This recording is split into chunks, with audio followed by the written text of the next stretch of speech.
भारतीय न्याय संहिता, भारतीय नागरिक सुरक्षा संहिता और भारतीय साक्ष्य अधिनियम पूरे देश भर में लागू हुए, जिन्हें अलग अलग स्टेक होल्डर्स के साथ लगभग 4 वर्ष से ज़्यादा तक की गई लंबी चर्चा के बाद कानून का स्वरूप दिया जा सका। नई पीढ़ी को विशेष रूप से यह जानकर प्रसन्नता होगी कि लगभग 150 वर्ष के पश्चात भारतवर्ष के क्रिमिनल जस्टिस सिस्टम को उस दिन कॉलोनियल कानूनों से मुक्ति मिली थी।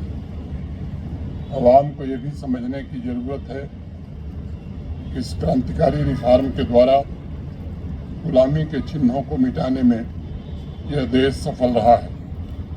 समाज के कमजोर वर्गों की रक्षा की व्यवस्था प्राथमिकता के आधार पर की गई है। इन तीनों कानूनों ने हमारे क्रिमिनल जस्टिस सिस्टम को पूरी तरह से ट्रांसफॉर्म करने का काम किया है और इसे दंड की जगह न्याय देने वाला, पीड़ित केंद्रित, विक्टिम सेंट्रिक बनाने का प्रयास हुआ है।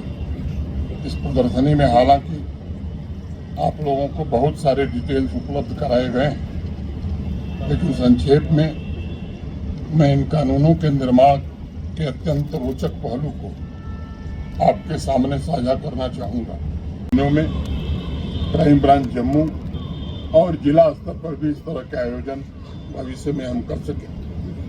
एक महत्वपूर्ण विषय की तरफ आप सबका ध्यान आकर्षित करना चाहूँगा, जिसकी वजह से जम्मू कश्मीर 3 दशक तक अंधकार में था।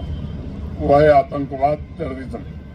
आज़ादी के पश्चात पहली बार क्रिमिनल जस्टिस सिस्टम में आतंकवाद की व्याख्या करने का काम भारतीय न्याय संहिता कानून ने किया है और उसे ऐसे कृत्य के रूप में परिभाषित किया गया है जिसका उद्देश्य देश की एकता, अखंडता और सुरक्षा को खतरा पहुंचाना, आम जनता को डराना या सार्वजनिक व्यवस्था को बिगाड़ना है। जिस कृत्य से स्थानीय स्तर पर शांति भंग हो सकती है, मुझे लगता है कि 1947 से लेकर 2024 के बीच किसी भी आपराधिक कानून पर इतनी व्यापक और विस्तार से चर्चा कभी नहीं हुई। इसमें यह विशेष ध्यान रखा गया कमजोर वर्गों को न्याय प्रणाली से प्राथमिकता के आधार पर समाधान मिले।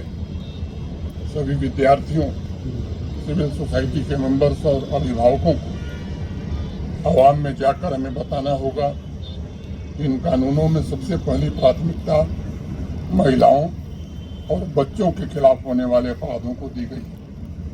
इन कानूनों में बदलते वक्त के हिसाब से नए प्रोविजंस, नई धाराएं जोड़ी गई हैं। स्पीडी ट्रायल और स्पीडी जस्टिस सुनिश्चित किया गया है और यह भी सुनिश्चित किया गया है कि अंतिम व्यक्ति तक बिना किसी देरी के न्याय पहुंच सके।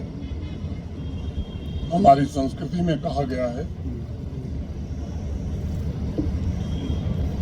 न्याय मूलम सुराज्यम से आता था। समझता हूं कि आतंकवाद के खिलाफ जीरो टॉलरेंस के संकल्प को और मजबूती प्रदान करेगा तथा इसके समूल सफाई के अभियान को नई गति प्रदान करेगा। जम्मू कश्मीर पुलिस के साथ साथ मैं अन्य स्टेक होल्डर्स का भी आह्वान करना चाहूँगा कि आवाम की आस्था के अनुरूप निष्पक्ष, पारदर्शी और उचित न्याय प्रणाली के लिए हम सब खुद को समर्पित करें और एक अधिक न्यायपूर्ण व्यवस्था और रूल ऑफ लॉ का शासन जम्मू कश्मीर में लागू हो, ये हम सबका लक्ष्य होना चाहिए। मैं एक बार फिर से इस आयोजन से जुड़े सभी साथियों के प्रति हृदय से आभार व्यक्त करता हूं और यहाँ उपस्थित सभी लोगों के प्रति कृतज्ञता ज्ञापित करते हुए अपनी बात यहीं पूरी करता हूं। धन्यवाद। जय हिंद, जय भारत।